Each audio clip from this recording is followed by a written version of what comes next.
jesha. Huyu mwana alikuwa amepotea, amekuwa amekufa, lakini kwa kufika kwa Yesu, Yesu akamrudisha huyu mwana kwa mamaye.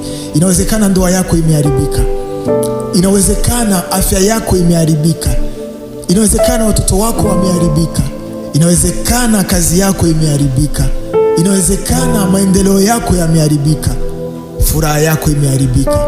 Yesu akifika, kilichoharibika kitatengenezwa. Yesu akifika, kilichokupotea atakirejesha. Hiyo ndoa iliyoharibika, Yesu akifika ataitengeneza, itakuwa ndoa yenye imara.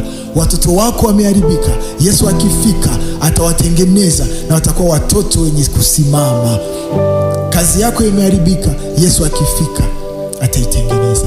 Inawezekana afya yako imeharibika, daktari amekwambia hakuna matumaini tena, lakini Yesu akifika, magonjwa yaliyokutawala yatageuka uponyaji. Mtafute Yesu, taka ushirika na huyo Yesu, kwa sababu neno lake linasema yu karibu na wale wamchao. Ameweka sikio lake ili asikie huzuni wao. Mtafute Yesu, aingie ndani ya mambo yako, atayatengeneza.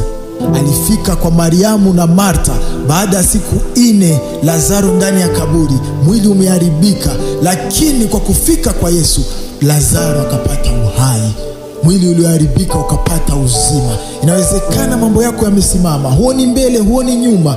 Yesu akifika ndani ya hayo mambo atayatengeneza na